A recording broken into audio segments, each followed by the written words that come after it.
High friends, welcome back to our YouTube channel. आज आपण पाहणार आहोत की गुढीपाडव्याला श्रीखंडपुरीचा नैवेद्य का दाखविला जातो किंवा प्रामुख्याने श्रीखंडपुरी हा बेत का आखला जातो, त्यामागे एक सायंटिफिक रिझन आहे। चला तर मग व्हिडिओला लगेचच सुरुवात करूया। हिंदू संस्कृतीमध्ये प्रत्येक सणाला वेगळी अशी ओळख आहे, त्याचप्रमाणे प्रत्येक सणाचे वेगळे असे महत्त्व आहे। त्याच पद्धतीने गुढीपाडवा म्हणजेच 4 शुभ मुहूर्तांपैकी एक असणारा गुढीपाडवा चैत्र शुद्ध प्रतिपदेस आपण दरवर्षी मराठी नूतन वर्ष म्हणून साजरा करत असतो। यावर्षी गुढीपाडवा हा सण आहे तो 22 मार्च 2023 म्हणजेच बुधवारी आला आहे। गुढीपाडवा असो, दिवाळी पाडवा असो किंवा विजयादशमी असो, ज्याला आपण दसरा म्हणतो, हे 3 पूर्ण मुहूर्त आहेत। तर अर्धा मुहूर्त म्हणून ओळखले जाणारी अक्षय तृतीया असे आपल्या हिंदू संस्कृतीमध्ये 3.5 मुहूर्त आहे आणि या 3.5 मुहूर्तांना अनन्यसाधारण असे महत्त्व आहे, कारण या शुभ मुहूर्तांवरती आपण कुठलेही काम करू शकतो। त्यासाठी आपल्याला कुठल्याही कामाचा शुभारंभ करायचा असेल तर मुहूर्त पाहण्याची गरज नाही। यासाठी हे जे 4 दिवस आहेत ते आपल्यासाठी खूप खास असतात आणि याचमुळे आपण जे काही आपल्या घरातील शुभ कार्य असतील किंवा शुभ कामे असतील ती या दिवशी अगदी कुठलंही पंचांग वगैरे न पाहता सुरू करू शकतो। आणि अशी मान्यता आहे की या शुभ मुहूर्तांवरती म्हणजेच या 3.5 मुहूर्तांपैकी कुठल्याही एका मुहूर्तावर केलेले शुभ कार्य कधीच असफल होत नाही, परंतु उत्तरोत्तर त्या कार्यामध्ये प्रगतीच होत राहते। आणि म्हणूनच ह्या जे काही 3.5 मुहूर्त आहेत ते आपल्या सर्वांसाठी सगळ्यात जास्त महत्त्वाचे आहे आणि त्यातीलच गुढीपाडवा म्हणजेच मराठी नवीन वर्षाची सुरुवात आणि चैत्र शुद्ध प्रतिपदेला या दिवसापासून आपल्या मराठमोळ्या महाराष्ट्र संस्कृतीमध्ये जत्रा यात्रा भरल्या जातात। अगदी महिनाभर ही जत्रा यात्रांची रेलचेल चालू असते। या दिवसापासून छोट्या गावांमध्ये जत्रा उत्सव भरत असतात। असे म्हटले जाते की ब्रह्माने पृथ्वीची जी निर्मिती केली तो हा दिवस होता, म्हणूनच आपण चैत्र शुद्ध प्रतिपदेला गुढीपाडवा या नावाने ओळखतो आणि हिंदू पंचांगानुसार आपलं नवीन मराठी वर्ष चालू होत असतं आणि याच नंतर आपल्या सगळ्या जे काही कामं आहेत त्यांना सुरुवात होत असते।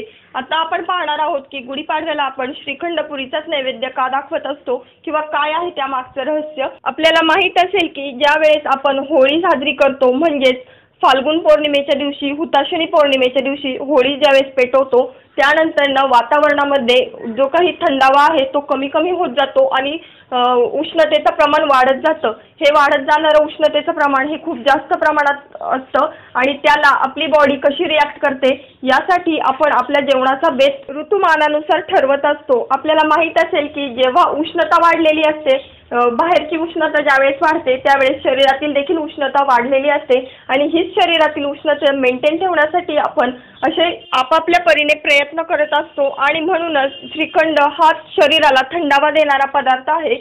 त्याचप्रमाणे जर श्रीखंडाचा विचार केला तर खूपदा असं होतं की अचानक वातावरणात बदल झाल्यामुळे म्हणजे ऊन वाढल्यामुळे आपलं जे दूध असतं ते नासण्याचं प्रमाण बऱ्यापैकी वाढलेलं असतं आणि मग हे नासलेलं दूध आहे ते आपण तसं फेकून देऊ शकत नाही। म्हणून काय करतात तर खूप सारे लोक, आपल्याला माहित आहे की दुधाला आपण पूर्ण अन्न म्हणतो आणि हेच पूर्ण अन्न म्हणजे काय, तुम्ही अगदी शेवटपर्यंत दूध हे कधी फेकून देऊ शकत नाही, त्याच्यापासून काही ना काही नवीन पदार्थ होत असतात। म्हणूनच दुधापासून दही, दह्यापासून ताक आणि जे दही आहे त्याच्यात जर आपण पाण्याचं प्रमाण काढून टाकलं तर चक्का तयार होतो आणि तो चक्कामध्ये जर का पिठी साखर मिक्स केली तर आपल्याला श्रीखंड मिळतं।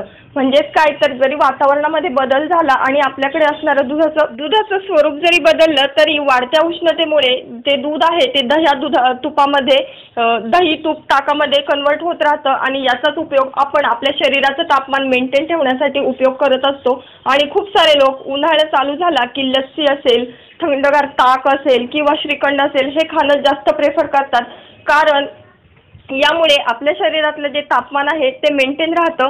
आणि सगळ्यात महत्त्वाची गोष्ट म्हणजे ऋतुमानानुसार आपल्याला आपला जो आहार आहे तो बदलावा लागतो। म्हणजेच काय, जसं आपण हिवाळा चालू झाला की शरीराला उष्णता देणारे पदार्थ खातो, म्हणजे गूळ असेल, तीळ असतील, मेथी, बाजरीची भाकरी, उडदाचं घुटं, ज्याप्रमाणे आपण जास्तीत जास्त उष्णता देणारे पदार्थ खात असतो त्याचप्रमाणे ऋतुमानात बदल झाल्यानंतर उन्हाळा चालू झाल्यानंतर आपण शरीराला थंडावा देणारे पदार्थ खात असतो आणि म्हणूनच आपण गुढीपाडव्याला श्रीखंडाचा प्रामुख्याने नैवेद्य दाखवत असतो। परंतु जितके महत्त्व श्रीखंडपुरीला गुढीपाडव्याच्या दिवशी नैवेद्य म्हणून आहे त्याहीपेक्षा किंबहुना 1 पैसा जास्त महत्त्व हे कडुलिंबाचा पाला आणि गूळ आहे तो वाटून केल्यानंतर जे काही गोळी तयार होते त्याला आहे त्याचं देखील इंटेन्शन तेच असतं की तुमच्या शरीरातील वाढलेली उष्णता कमी व्हावी, यासाठी जो कडुलिंबाचा पाला आहे तो आपण आपल्या शरीरात गेला पाहिजे किंवा आपण खाल्ला गेला पाहिजे आणि त्यानंतर आपल्याला येणाऱ्या उष्णतेचा काही त्रास होणार नाही.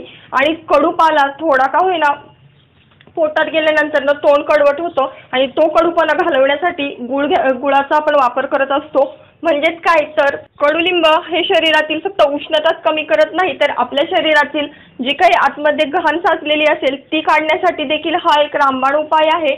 म्हणजेच काय तर बॉडी डिटॉक्सिफिकेशन जी प्रोसेस आहे ती या कडुलिंबाच्या पाल्याने खूप चांगल्या प्रकारे होते. म्हणूनच वर्षातून एकदा का होईना आपण हा कडुलिंबाचा पाला आपल्याकडनं खाल्ला जायला हवा आणि याचसाठी या सणाच्या निमित्ताने का होईना परंतु अशी परंपरा आहे की कडुलिंबाचा पाला एक वर्षातनं एक दिवस का होईना आपण खावा. आमचा आजचा व्हिडिओ संपूर्ण ऐकला याबद्दल धन्यवाद. आजचा व्हिडिओ थोडा जरी इन्फॉर्मेटिव्ह वाटला असेल तर चॅनलला सबस्क्राईब आणि व्हिडिओला जास्तीत जास्त लाईक आणि शेअर करायला विसरू नका. पुन्हा भेटूया नवीन अशा इंटरेस्टिंग आणि माहितीपूर्ण व्हिडिओमध्ये. तोपर्यंत good bye and take care.